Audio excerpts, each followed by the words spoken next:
Muito boa tarde, bem-vindos ao Sina, ou talvez edição do dia 28 de janeiro. O meu nome é Luís Matias, comigo estão, como é habitual, a Patrícia Machado, o Luís Pardal e o Francisco Brito. Para a edição de hoje escolhemos o Orçamento da Câmara Municipal de Évora, que foi aprovado para o ano de 2026, num novo mandato. O orçamento foi aprovado só no início do ano, tem um valor de superior a 110 milhões de euros. Este orçamento foi aprovado em reunião de Câmara sem qualquer voto contra. Toda a oposição se absteve e acabou por ser aprovado com os votos favoráveis do Partido Socialista. Começo com a Patrícia Machado. Boa tarde, bem-vinda, Patrícia.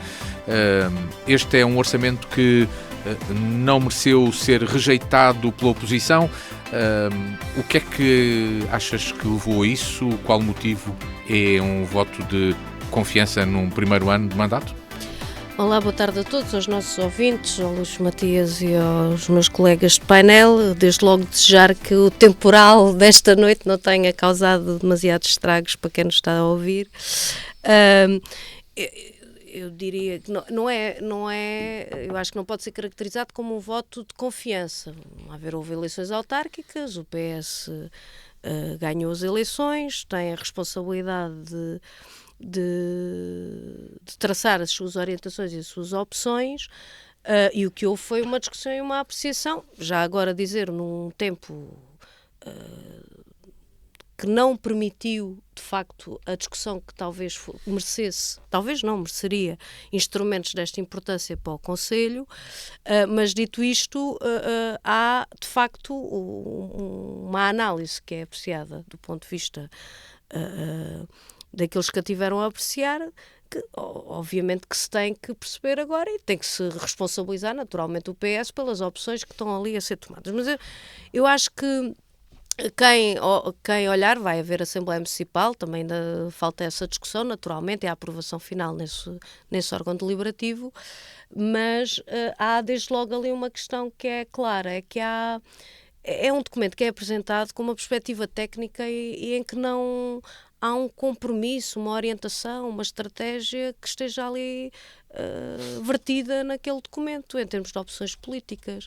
E isso é um elemento que não é pouco importante. Depois há ali um conjunto de preocupações que, desde logo, posso falar daquilo que é a apreciação que também tenho e daquilo que foi a posição da CDU nesta votação, que foi a abstenção.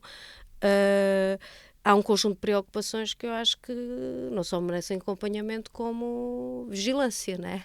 Vigilância e atenção, porque não é claro naquele documento em que se garanta aquilo que tem sido o caminho traçado de, ao mesmo tempo que se faz investimento, se continua um caminho de consolidação das contas e não se põe em causa aquilo que é a recuperação financeira do município, que sabemos o custo que teve, as dificuldades que criou, e as dificuldades que naturalmente, por via nomeadamente tesouraria, um conjunto de medidas que foram impostas no anterior executivo, causaram, não é? E de estrangulamentos. E depois há ali um conjunto de questões, podemos falar melhor na segunda volta, que merecem preocupação. Aliás, não só pelo que o documento apresenta, como depois quem assistiu à reunião de Câmara, as próprias declarações, nomeadamente do Presidente da Câmara. Esta questão relativamente aos trabalhadores, não é? Em que há claramente uma opção de não consolidar e não acrescentar do ponto de vista de força e de capacidade de trabalho, olhar para as necessidades da cidade e do Conselho e desde logo da capacidade operacional na resposta que tem que ser dada. Portanto, esta lógica de não colocar mais gente no quadro, daqueles que se reformam não serem substituídos, optando pelos contratos a prazo, ou seja, pela precariedade, isto não vislumbra nada de bom do ponto de vista de aumento da capacidade de resposta, nem da defesa, já agora, dos direitos dos trabalhadores. E a própria resposta do Zorrinho perante esta inquietação, primeiro, fundamentos assendados que não são reais, que tem a ver com a história dos rácios. Ora, Évora não é das cidades que tem os 25, não é? Que é o rácio que existe. Obviamente, a densidade populacional depois pode dar uma ideia diferenciada. Pronto. Esta questão dos trabalhadores, da questão do novo hospital, das questões que estão ali inscritas em torno da Capital Europeia da Cultura, que é claramente escasso perante os compromissos que foram assumidos. As questões da dívida do governo à autarquia, nomeadamente que já vai, estima-se em 3 milhões de euros, no quadro da transferência de competências na área da educação. E as questões do investimento, nomeadamente na capacidade operacional, são questões que não podem deixar de merecer dúvidas, inquietações e que precisam naturalmente de acompanhamento. Portanto, obviamente, cabe ao PS agora gerir, mas certamente com vigilância da parte da oposição. Luís Pardal, o que é que te parece este facto do orçamento ter sido aprovado com 3 votos favoráveis, nenhum voto contra, com 3 partidos que estão na oposição?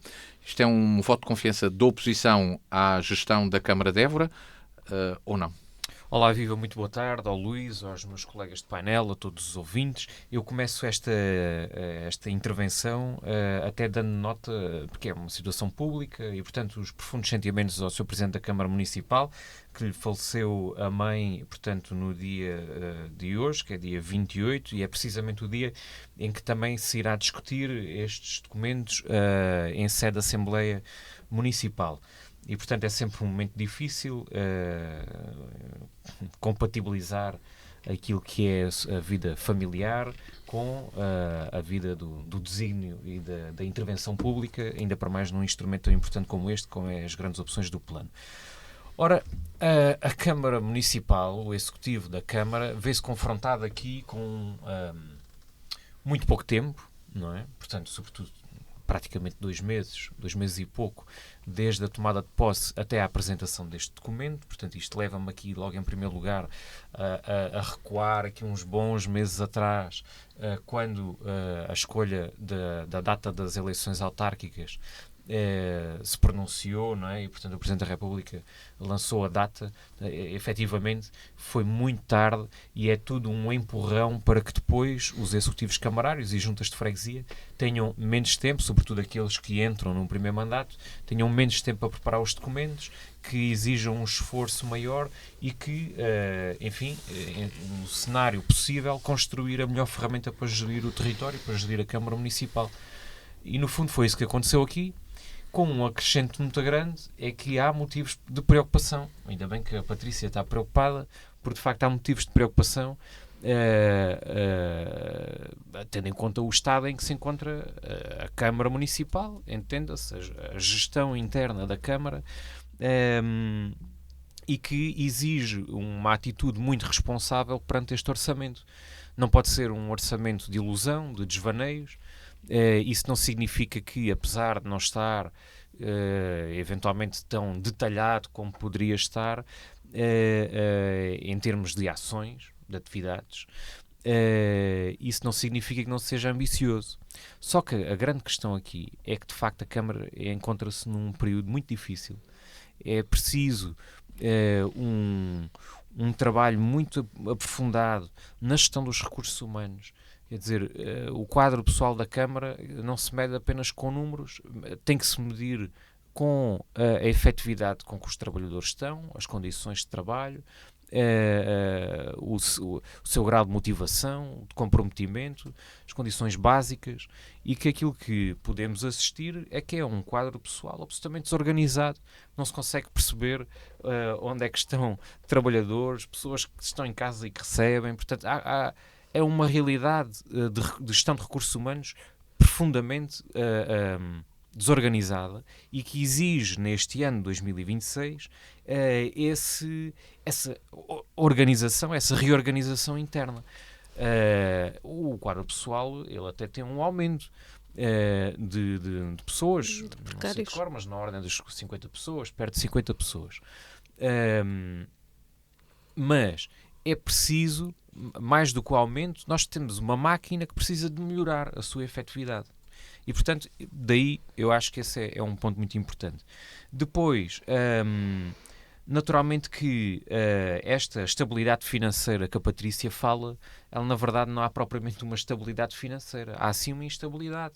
Nós temos, desde logo... Saneamento financeiro, foi o que eu Bem, disse. sim, saneamento financeiro, um trajeto positivo. Né? Mas eu questiono logo o trajeto positivo. Qual é que é o trajeto positivo? É termos associações que não recebem do contrato de programa desportivo desde 2024, que ainda nem sequer assinaram 2025, não receberam metade de 2024. Isso é uma estabilidade financeira. É ter fornecedores que não fornecem materiais se não receberem de há 2 anos atrás, que não, e há outros casos ainda mais gritantes, mas coisas do dia-a-dia, práticas, que é preciso capacidade de resposta. Não há essa resposta porque há dívida, quer dizer, enfim, toda esta gestão precisa de ser reequilibrada. Este orçamento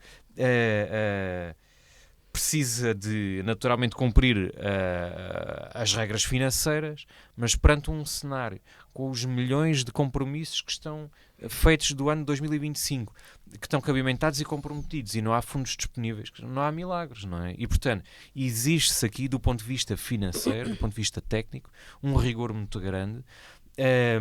Será o ano 2026, será um ano muito importante, porque vamos ter a dita auditoria, não é? Portanto, que será muito importante. Aliás, como o Presidente tem dito várias vezes, não é para perseguir ninguém, mas sim para aferir concretamente aquilo que é as questões financeiras e depois a questão de organização. A Câmara de Évora tem um grave problema de organização. Ponto. Nós temos trabalhadores sem condições e desorganizados. E, portanto, tudo isto são pastas difíceis que não exigem grandes chavões de atividades e, claro, será naturalmente, eu tenho muito mais para falar, mas será naturalmente um ano de preparação para capotar o pé da cultura. Aqui é interessante porque, de alguma forma, as pessoas, qual é que é a preocupação básica? Neste momento é os buracos das estradas. Querem que os buracos estejam tapados e têm toda a razão e é preciso avançar rapidamente logo assim que as condições meteorológicas permitam. Mas depois, uma coisa não deve de impedir a outra. Nós estamos à beira da Capital Europeia da Cultura, temos projetos que já vinham de trás, muitos deles, e que precisam de garantir financiamento. Aliás, das preocupações deste Executivo é o garantir que não caem, porque, enfim, há cenários que vai ser impossível, não vão conseguir candidatar do ponto de vista técnico, não há possibilidade e, portanto, é correr atrás desse prejuízo. Claro, os celeiros da EPAC, os remédios, a Arena, há tantos outros que são muitos milhões, não é?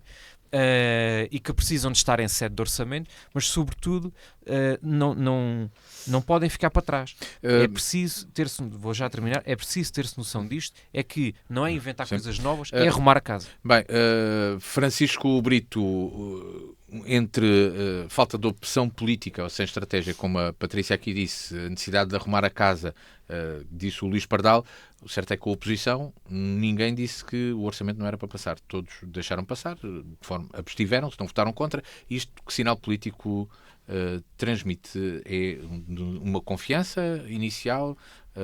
É o quê?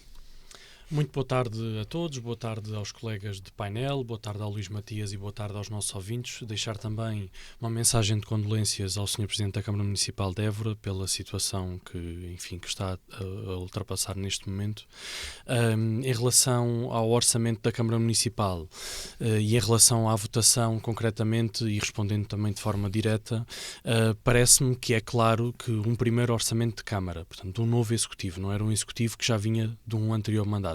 É um novo Executivo que, com pessoas que não estavam sequer na variação anterior, neste caso do Partido Socialista, penso que à partida, logo por esse argumento, deve haver aqui também, não é um voto de confiança, mas no fundo também não é fazer um voto contra, portanto apresentar aqui uma oposição em relação ao documento apresentado, porque também há aqui uma consciência do que é a realidade da Câmara. A Câmara Municipal de Évora está de rastos. para falar muito diretamente, efetivamente tem condições internas muito precárias, muita gente que tem muita potencialidade de trabalho, mas que não está a desempenhar as funções que poderia estar a desempenhar, a maquinaria está envelhecida, em falta, praticamente não há maquinaria operacional, as viaturas estão muito velhas e cheias de avarias, praticamente não há caminhões de recolha do lixo, portanto o cenário é de facto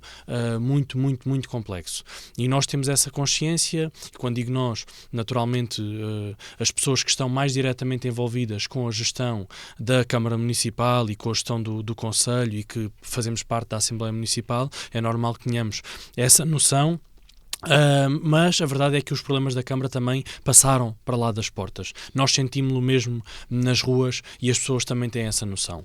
Este novo Executivo, apesar de não ser o projeto político com aquele que eu concordei e com aquele que eu acho que seria o melhor para Évora, acho que ainda assim deve ter margem para conseguir executar as medidas a que se propôs e que as pessoas votaram. Portanto, as pessoas acabaram de escolher este projeto político, ainda que por uma margem curtíssima escolheram. E é preciso respeitar também essa decisão. E não vem, portanto, não é um executivo que vem de uma transição de mandatos sem cumprir aquilo a que se promete, que era o caso da CDU e que muitas vezes também aqui elenquei, é que efetivamente haviam orçamentos em que assumiam compromissos, os compromissos transitavam de ano para ano sem nunca haver qualquer tipo de execução sobre eles. E por isso, naturalmente, não mereciam a confiança dos eleitos nem dos évorenses. E por isso houve votos contra. Neste caso concreto, acho que este Executivo Municipal deve mostrar efetivamente se vai cumprir ou não. Importa também dizer sobre este documento que me parece um documento muito pouco claro e muito pouco transparente. A nível de rúbricas, do ponto de vista contabilístico, é o que é, enfim, é a organização normal que o município tem e que já tinha. É preciso também haver um investimento nesse sentido, até porque tem que haver uma contabilidade de porcentos de custo, para que exista também maior transparência e com mais facilidade nós consigamos perceber onde é que a Câmara efetivamente está a gastar dinheiro, para que os nossos ouvintes percebam, se houver uma contabilidade de porcentos de custo, nós conseguimos chegar e perceber, por exemplo, Feira de São João, quanto é que custa efetivamente? Outro evento qualquer, conseguimos perceber todo o dinheiro que está afeto à gestão do Teatro Garcia de Rezende. Portanto, precisamos de uma gestão mais organizada da contabilidade da Câmara de Évora e isso depois também será vertido neste tipo de documento.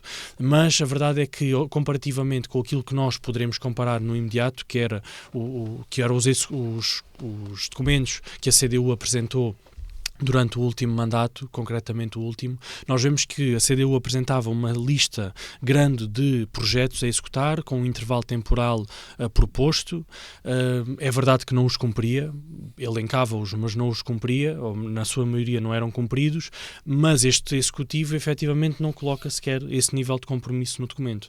Nós não sabemos em detalhe o que é que este Executivo quer fazer. Há alguns projetos elencados, como a questão do Recio de São Brás, como a questão do investimento nas vias rodoviárias, investimento em maquinaria, mas quer dizer, sabemos exatamente isto e sabemos o dinheiro que está afeto a este grande projeto, mas depois no detalhe não sabemos, quer dizer, que maquinaria é que o Executivo quer comprar. Não estou a dizer que queremos saber os modelos das máquinas, queremos saber é o que é maquinaria para arranjar as estradas, é maquinaria para recolher lixo, é o quê? Portanto, concretamente é o quê? E penso que este documento peca mesmo por não ter esse nível de transparência que precisava de ter, porque os évorenses e, enfim, todos nós também temos neste caso, acumulamos essa função de poder dizer mais alguma coisa sobre o documento nos órgãos onde estamos eleitos, e, efetivamente, também queremos saber com o que é que contamos em termos de execução prática da Câmara.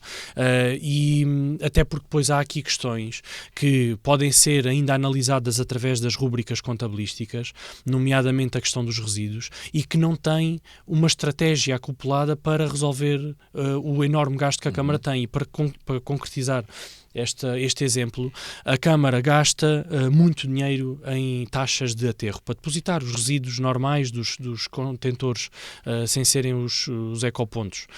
E isto é um volume enorme, portanto a Câmara prevê gastar em recolha de resíduos 2,8 milhões de euros, se não estou em erro, anda à volta deste valor, o que é um valor altíssimo, tem andado sempre a crescer, quando devia apostar numa estratégia de recolha de resíduos separativos, portanto na reciclagem, reciclagem. E isto porquê? Porque a reciclagem para já é recolhida pela GESAM, portanto a Câmara nem sequer tem esse custo diretamente associado. E são resíduos que têm valor, portanto são vendidos a seguir.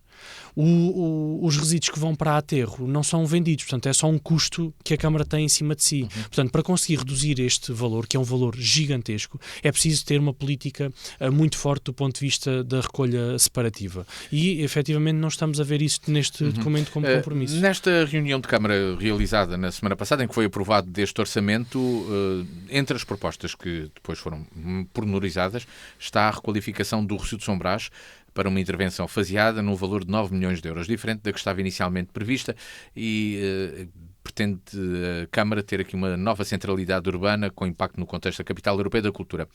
Patrícia Machado, esta é um nível de intervenção que se justifica e é enquadrável no orçamento e na situação atual da Câmara de Évora? Pois isso, a Câmara de Évora e o PS é que vai ter que responder a isso, porque eu acompanho estas questões, aliás, elenquei-as no início, de que, vamos lá ver, não há de facto naquele documento um vislumbre daquilo que é o compromisso, a estratégia e a opção política deste Executivo em funções, e isso, quer do ponto de vista da captação de receitas, digamos assim, e do que pode pôr em causa. Quando se fala aqui da questão da estabilidade e de não comprometer aquilo que é a necessidade de investimento, que está identificada com um caminho de saneamento que permita consolidar a estabilidade financeira, eu acho que é importante ir repetindo, porque já várias vezes o repeti aqui, com esta insistência do estado financeiro em que está a Câmara. Uma coisa é o problema de tesouraria, e não deixa de ser curioso continuar a ouvir o Luís e o Francisco a falar disso, quando o PS e o PSD, no anterior mandato, impediram a capacidade de receita de 1.700.000 euros por aquilo que forçavam. Não, vamos lá ver, não é para a generalidade das pessoas, é nomeadamente na derrama, que é para as grandes empresas, nem é as pequenas. Portanto, estamos a falar de 1.700.000 euros que a Câmara, na anterior gestão, ficou impossibilitada de recolher como receita. Estamos a falar, quando há ausência aqui de qual é o posicionamento da Câmara relativamente ao déficit de 3 milhões de euros, da falta de compromisso do Governo com a Câmara de Évora, não é só com a Câmara de Évora, mas estamos a falar da Câmara de Évora, e que não há ali um vislumbre. Estamos a falar... Isso foi desmentido já pelo atual Presidente.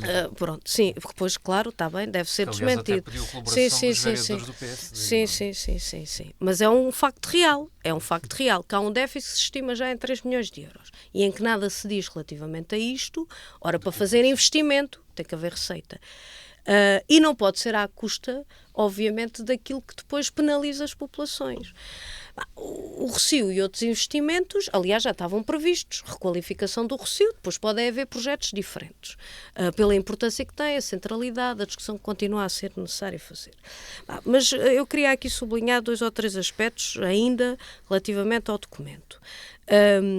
Eu acho, naturalmente, e certamente cá haverá muitos trabalhadores da Câmara que também ouvem este programa, absolutizar a desorganização da Câmara de Évora, eu acho que é extraordinário. Aliás, temos vindo a identificar. É muito. Pronto. Não, e temos vindo a identificar, até aqui na nossa discussão, que há medidas que têm que ser tomadas, é uma coisa. Usar esse argumento para limitar a capacidade de resposta ou para ir num caminho de possível externalização de serviços que não é pontuais em função de necessidades concretas. É de externalização de serviços, de privatização de serviços. Cá estamos, não só para observar, cá estamos para ver e para tomar medidas, naturalmente, contrariar esse caminho relativamente a isto. É bom recordar o Estado, ou seja, a boleia deste tipo de argumentos é que a gente sabe como é que chegámos a 2013. E a situação financeira, que não se equilibrou a capacidade de investimento com aquilo que era a sustentabilidade financeira do município.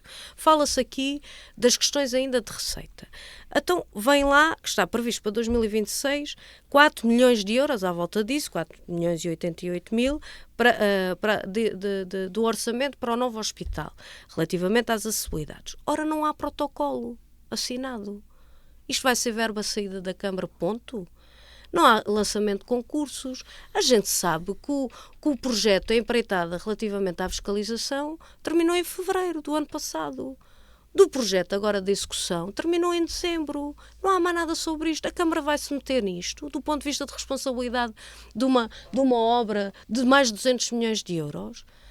Estamos aqui a falar de opções que estão encapotadas, digamos assim, que não são claras, mas precisam de ver resposta. O plano local de habitação, o que está ali, estamos a falar de 1.700.000 euros que está, dos 67 milhões de euros que estão protocolados. Nada diz sobre o escurinho ou sobre o moinho. Portanto, é esta ausência de perspectiva e de aproveitamento daquilo que está lançado e que dizer que nada foi feito, não é? Nomeadamente sobre o plano local de habitação, estão projetos acabados e do ponto de vista de requalificação, de melhoria das condições e até de construção. As questões da Capital Europeia da Cultura no ano que antecede, o que ali se assiste é apenas aquilo que eram os projetos que estavam inscritos no PRR e que vamos ver se há possibilidade ou não. E vamos ver, não é? Mas não se estão a tomar as medidas. E não deixa de ser curioso que até foi apresentado um projeto de resolução na Assembleia da República em que colocava precisamente a capacidade e recomendação ao Governo de garantir o financiamento e a salvaguarda de aspectos ligados à capital e que o PS votou ao lado do PSD, do CDS e do Chega a chumbar este projeto. O Partido Socialista, que agora vem colocar estas preocupações sobre o financiamento na capital. Portanto, há aqui um conjunto de coisas que não só deixam dúvidas, como não são claras, quer do ponto de vista da despesa, quer do ponto de vista da receita e de uma perspectiva de compromissos. Agora, naturalmente, acho que ninguém pode deixar de colocar que, ao fim de 3 meses de serem eleitos, com uma perspectiva que querem apresentar, portanto, terem que gerir a partir das suas próprias opções, mas que depois também se tem que responsabilizar naturalmente por elas e com a atenção e vigilância que é necessário ter em torno disto. Luís Pardal, o orçamento é um orçamento com poucos compromissos, então? Eu não sei se é com poucos compromissos. Nós estamos a falar de que 1/3 do orçamento é investimento. Portanto, eu não vejo assim tão poucos compromissos. Aquilo que nós podemos concluir é que é preferível falar a verdade às pessoas, não entrar em desvaneios. Isto não significa que não tenha que haver uma estratégia, mas a verdade é que há muitos assuntos. O Francisco evidenciou aqui um interessante do ponto de vista dos resíduos, não é? E é verdade, Évora precisa de uma nova forma de recolha de resíduos e esse aumento de ano para ano tem vindo, porquê? Porque, enfim, é resultado de uma série de montoreiras que aparecem junto aos contentores e, portanto, chegam à GESAM, têm que se pagar, não é? Portanto, tudo isto se paga. Isso exige uma nova estratégia. Mas não houve a possibilidade, entendo eu, não houve a possibilidade de, em 2 meses, desenvolver em proximidade com os serviços um conjunto de novas estratégias, um conjunto de novas ações que permitam, neste momento, portanto, neste momento é no princípio de janeiro, estar a apresentar e a elencar. Porquê? Porque é preferível não estarmos e a Câmara não estar a evidenciar projetos que vão acontecer e depois têm pouca sustentação e depois não acontecem.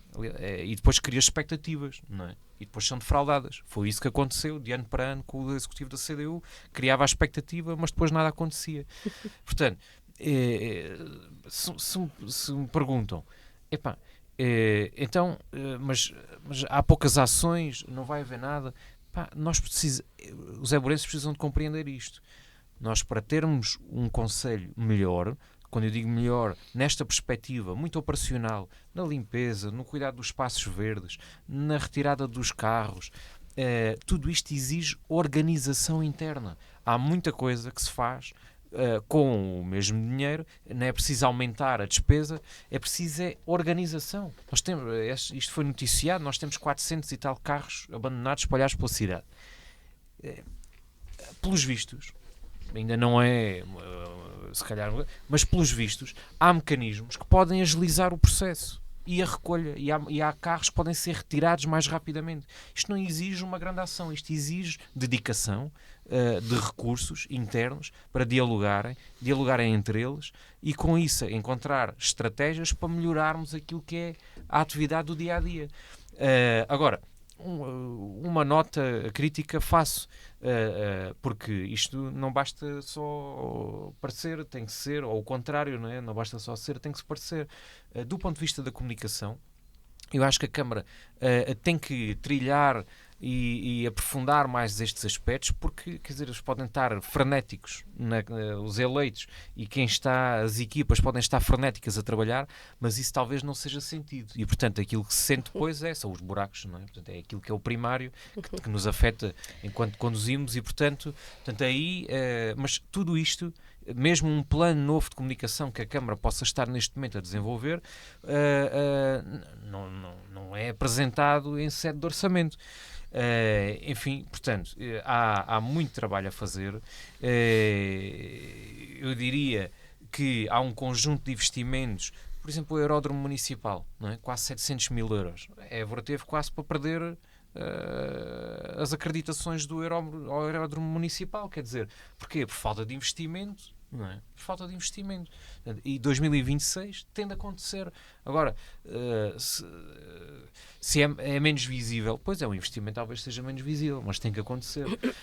Enfim, são um conjunto de circunstâncias que precisamos de ser claros, que é preciso uma reorganização. Os trabalhadores precisam de ser mais motivados, as chefias precisam de estar interligadas e, claro, a partir daí começar-se a sentir melhorias. Há alguns fundos e há alguns projetos estruturantes que vão ter impacto e vão ser sentidos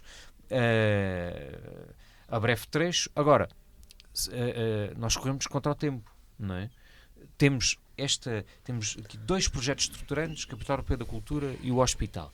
E tudo isto acaba por estar interligado. Tudo isto acaba por criar pressão nos serviços da Câmara e nos eleitos, porque não se podem perder. A questão da habitação, para terminar. Para concluir, o ano 2026 é um ano muito importante do ponto de vista da nova discussão, da reabertura à discussão do plano de urbanização da Évora, que vai marcar a próxima década. E isso não é uma coisa, é lá referida, mas não é apresentado, não é uma grande estrutura. Mas isto para dar alguns exemplos de que são talvez coisas menos vendáveis do ponto de vista das grandes opções do plano, mas são absolutamente decisivas e estruturantes. Francisco Brito, há pouco falei aqui do Recio de São Brás, é uma proposta que é feita com um valor significativo, 9 milhões de euros, diferente. O que é que tu dizes sobre esta proposta apresentada pela Câmara? Faz sentido para este contexto de Capital Europeu da Cultura e de reabilitação do próprio espaço? O Recio de São Brás precisa de uma reabilitação. Nós até já discutimos isto neste programa em anos anteriores. Até porque já houve uma primeira intervenção que nunca deveria ter avançado sem que existisse um projeto para a totalidade do espaço, ainda que se avançasse só com uma primeira fase e que se fizesse só a parte central que foi feita. Mas, efetivamente, era preciso pensar todo o espaço integralmente. Aquilo que neste momento é apresentado é uma proposta em termos orçamentais que nada nos diz sobre aquilo que vai efetivamente acontecer no espaço. Aquilo que eu, entretanto, ouvi é que vão existir umas casas de banho, um multibanco ao pé do Monte Alentejano, mas nós precisamos de conhecer efetivamente, isto foi o que eu vi. Vocês, todos os meus colegas de debate estão-se a rir, mas isto efetivamente foi o que me chegou. Eu acho que será mais do que isso, será também pavimento, naturalmente, 9 milhões de euros para fazer casas de banho, isso aí se calhar não seria muito viável. A verdade é que eu acho que os évorenses devem conhecer o projeto. Se houve algo que foi metodologicamente mal feito no passado, pela anterior gestão, foi avançou com poucos projetos, mas os poucos projetos que avançou nunca os apresentou publicamente aos évorenses, nunca os colocou à participação pública. Apesar de ter essa bandeira durante muitos anos e também elenca isso no passado, esperava-se que a gestão da CDU tivesse sido diferente nesse aspecto e que pudesse ser mais transparente. Não o foi. Era importante que esta gestão atual do Partido Socialista aprendesse com esse passado e que apresentasse aos évorenses abertamente e de forma transparente o projeto. Acho que ganhava com isso. Aliás, o projeto deveria ser um concurso público de concepção de ideias para a arquitetura. Sabemos que corremos contra o tempo, enfim, o tema é sempre este, está-se sempre a correr contra o tempo e por isso nunca há um processo desse tipo em que a cidade ganharia bastante, em que também haveria maior transparência. São projetos muito caros, com projetos também muito caros e por isso ganhávamos todos que efetivamente existisse esse nível de de metodologia. Não há, neste caso concreto, é dito que tem a ver com o tempo, ainda que respeitando esse argumento e que ele também não seja argumento para projetos futuros, mas pelo menos é importante que os évorenses sejam chamados a conhecer este projeto, que possam falar, que possam dizer o que é que acham. É um espaço muito importante da nossa cidade, é um espaço para que os nossos ouvintes percebam em que não pode haver construção, do ponto de vista dos planos de ordenamento em vigor, não pode haver construção no Recio de São Brás, é uma zona de não edificação e por isso, a partir do momento em que se pensa qualquer coisa para lá, ainda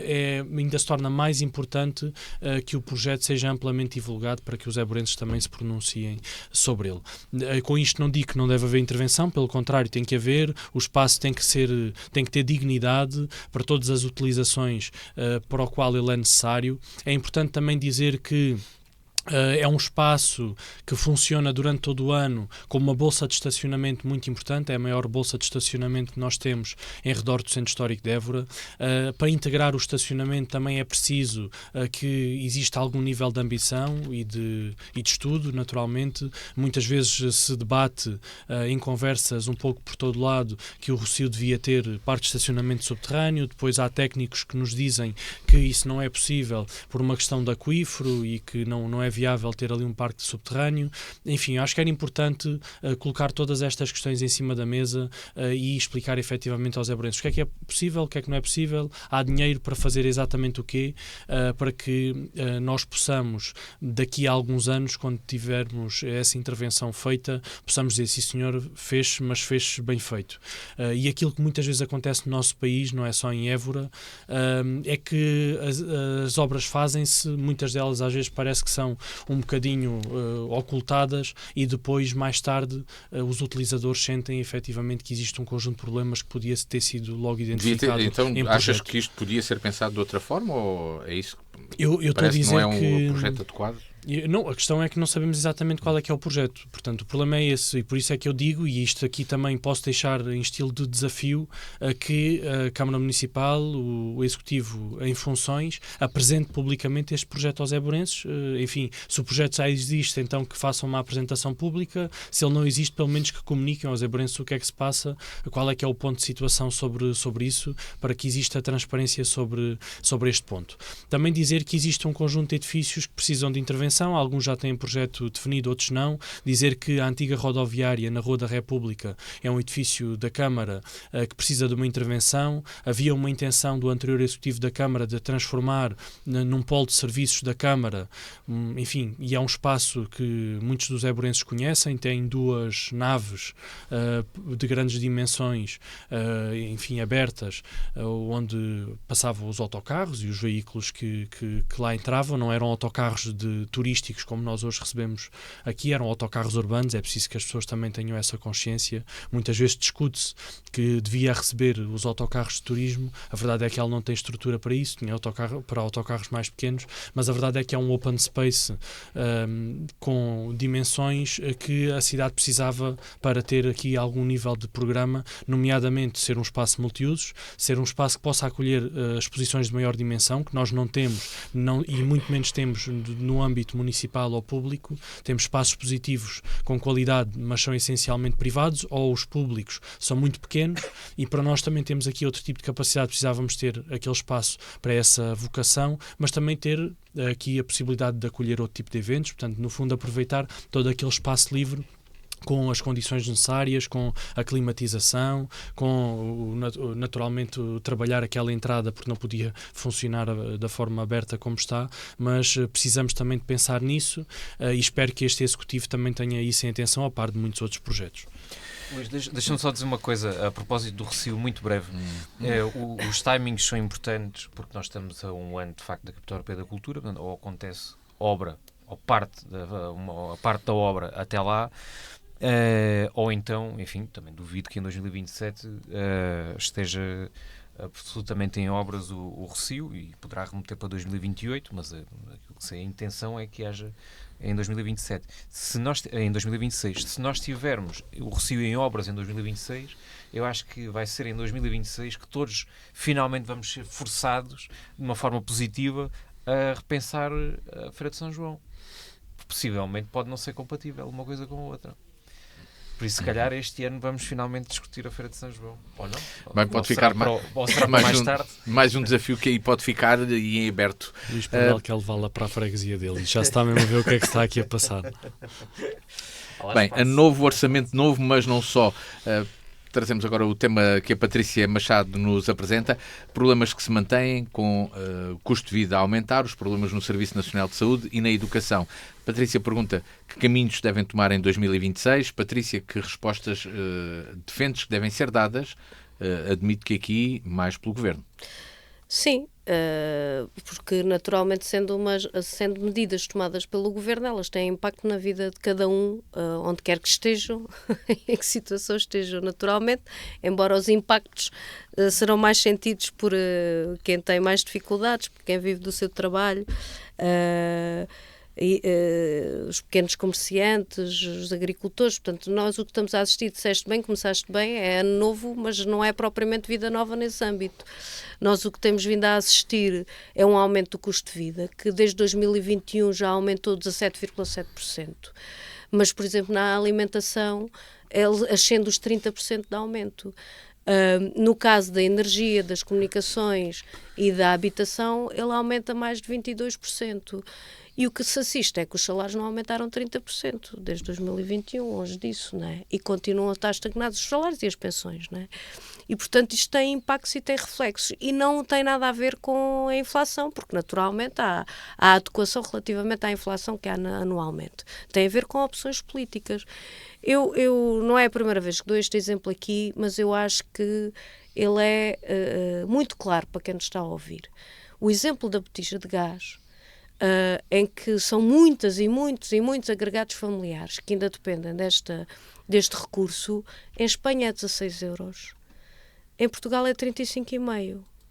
E, portanto, o que é que faz com que Portugal não baixe o valor do preço do gás de botija? Ainda agora foi à Assembleia da República, novamente uma proposta, neste caso do PCP, para estabilizar o preço em 20 euros, foi chumbado pelos mesmos do costume. E, portanto, isto tem a ver com a regulação de preços. E, obviamente, o governo espanhol tem optado por essa regulamentação, pela regulação dos preços. O governo português não tem optado por isso. O que isto faz, o que é que isso beliscava? Eram os lucros das grandes empresas. Naturalmente, isso estaria em causa, porque ficavam a receber um bocadinho menos. Mas não há razão. Portanto, nós estamos aqui numa região, alguns dos concelhos fazem fronteira com a Espanha, é natural que vão a Espanha abastecer-se, não é?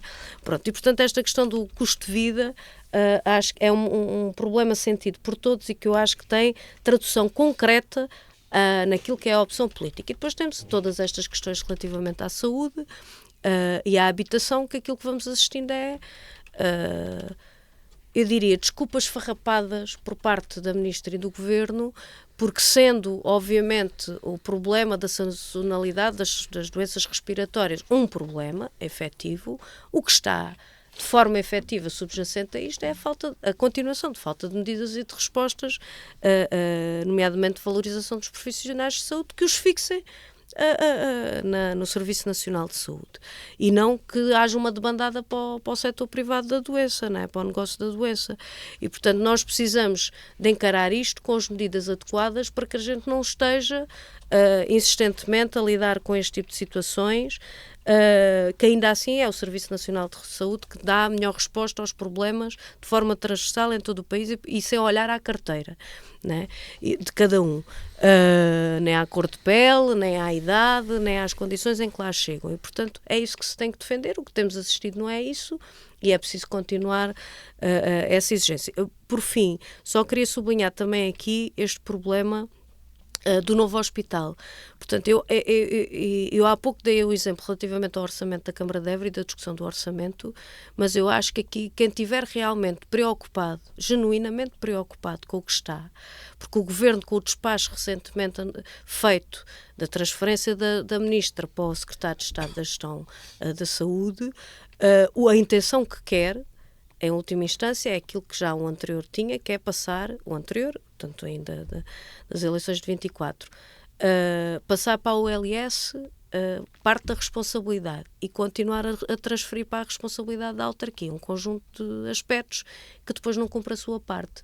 E eu acho que quem estiver genuinamente preocupado com o interesse das populações, não haver mais atraso, eu acho que tem que aqui todos se unirem para essa exigência ao Governo, porque o que está aqui em causa é a resposta necessária, e que depois vimos no dia-a-dia nas respostas que o hospital não consegue dar, também pelas necessidades que existem. Tá. Luís Pardal, o Governo anda desatento a estas matérias da saúde, no teu entendimento? Desatento. Já passaram os 60 dias desde que iam resolver os problemas todos da saúde ou não? Não. Isso não, é como aos assim, 10 meses agora da Câmara. Desculpem lá. As listas, a lista de espera, o compromisso foi assumido e foi cumprido. É porque afinal estou distraído, não é? Porque a candidatura da AD prometia resolver os problemas do SNS em 60 dias. Isso não é verdade. E portanto eu acho que se calhar ainda não passaram os 60 dias. Porque efetivamente aquilo que temos vindo a assistir, por exemplo, começando pela área da saúde, é que, por exemplo, o orçamento para 2026 praticamente nem sequer acompanha a inflação, não é? Portanto, desde logo parece um pouco perigoso desse ponto de vista.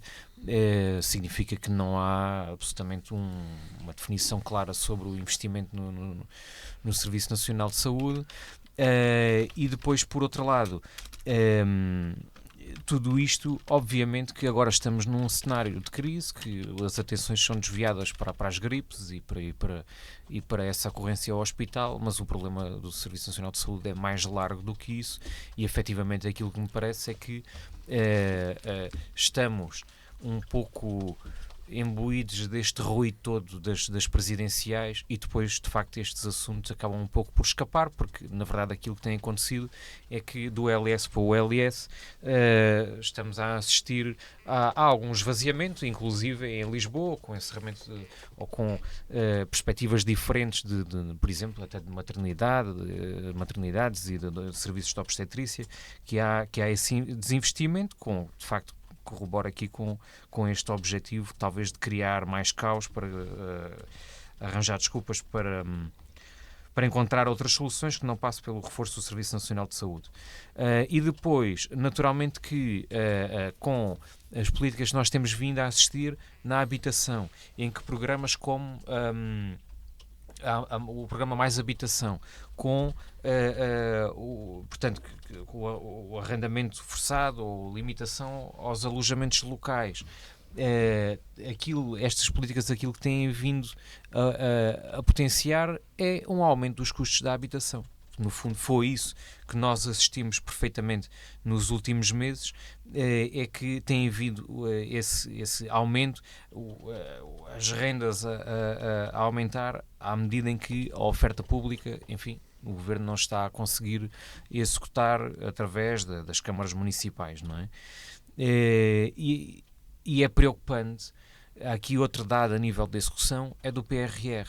Nós fechámos o ano 2025 com uma execução abaixo de 50% do PRR, quando há metas para atingir até agosto, e aquilo que é conhecido é esse prazo. Portanto, em agosto nós precisamos de ter as metas cumpridas, e o mês de dezembro com pagamentos feitos. Neste momento, ao nível da execução do PRR, é isso que nós é essa a situação em que nós estamos, e vejo tudo isto com muita preocupação.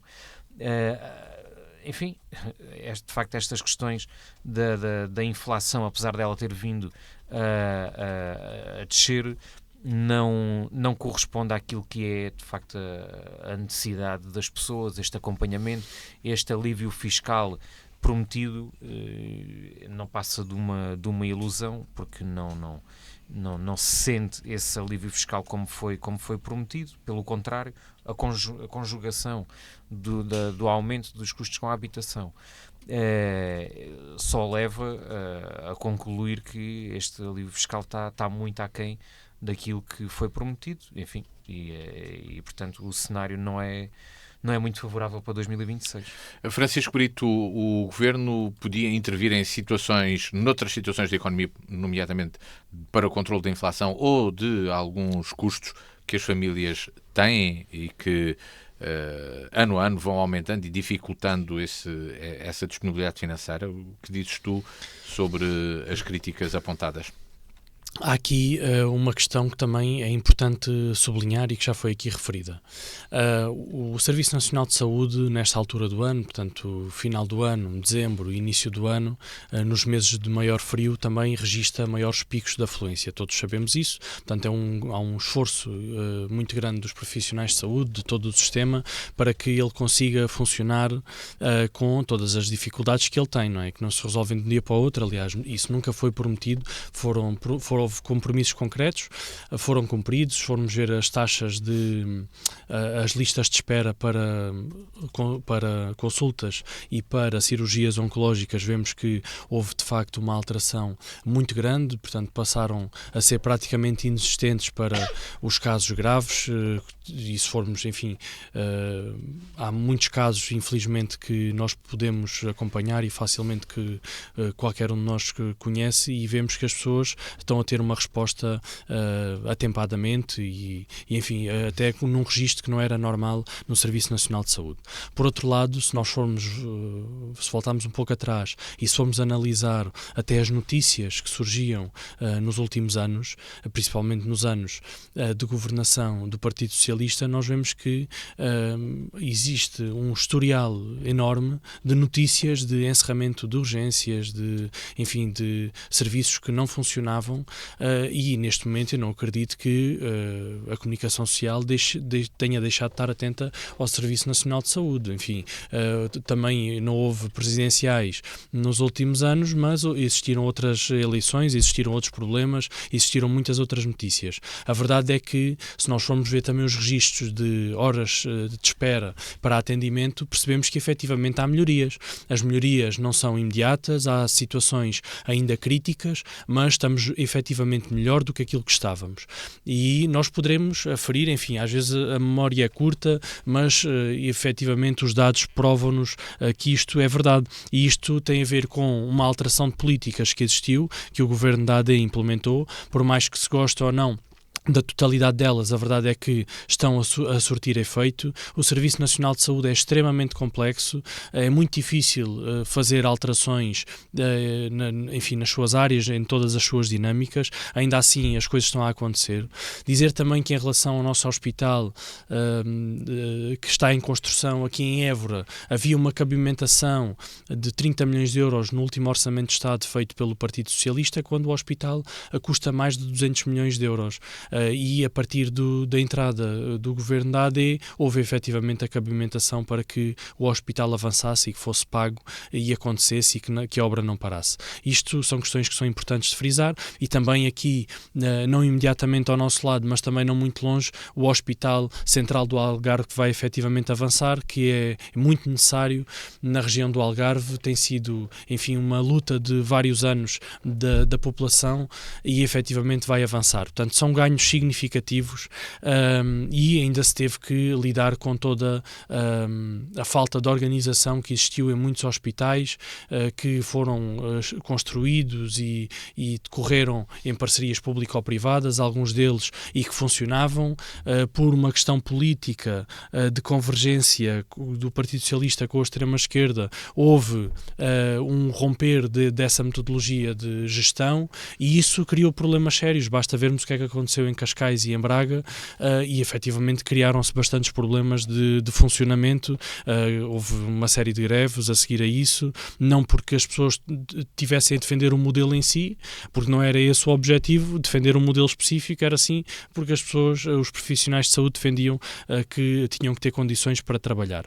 Se nós formos ver concretamente aquilo que aconteceu no último Orçamento de Estado e no Orçamento de Estado para este ano, há efetivamente uma redução da taxa de IRS, e isto toca diretamente no dinheiro disponível que as famílias têm. É indiscutível que isto toca efetivamente na classe média, e também há aqui um olhar importante para aquilo que é a capacidade, para aquela que é a capacidade dos jovens de poder adquirir casa, com a isenção do IMT, com a garantia do Estado, e isto faz efetivamente efetivamente diferença, porque é indiscutível que a maior parte dos jovens que querem comprar a sua primeira casa têm uma dificuldade enorme em conseguir garantir o dinheiro necessário para a entrada de um crédito. E isto faz mesmo diferença. O IMT faz efetivamente diferença. Portanto, está tudo feito, não está. Há um trabalho que é contínuo, que está a acontecer. Há um trabalho também muito importante de valorização das carreiras e já temos resultados visíveis. Se nós formos ver o último concurso para ingresso na Polícia de Segurança Pública, nós vemos que houve um recorde de inscritos, com 4.000 inscritos, não tinha acontecido antes. É porque a carreira efetivamente é bastante mais atrativa do que era, houve também essa evolução. Se nós formos ver, e até há poucos dias tivemos aqui em Évora o juramento de bandeira do Exército e soubemos, portanto, tornou-se pública a informação que efetivamente o Exército deixou de perder pessoas, perdia todos os anos pessoas das suas fileiras, dos seus quadros, e passou a ter mais gente a entrar do que aqueles que desejam sair. Isto tem a ver com um grande esforço que o Exército fez também e, naturalmente, a valorização das carreiras, que é um trabalho diretamente também do Governo. Portanto, o trabalho está a acontecer, não está tudo resolvido, há muita coisa que ainda tem que ser feita. O custo da habitação é uma matéria muito crítica e que precisa também ainda de mais medidas, algumas delas que já foram implementadas que demoram o seu tempo a produzir resultados. É possível ainda ir mais além, é preciso trabalhar também nesse sentido e por isso também tenho defendido que não só os municípios também podem ajudar nessa questão na crise do acesso à habitação, mas também as próprias freguesias, se lhes derem as ferramentas que devem ter, naturalmente nas questões de acesso a crédito, que não conseguem ter acesso a crédito, ou nas candidaturas a fundos europeus ou a fundos nacionais, que não têm também tido essa possibilidade.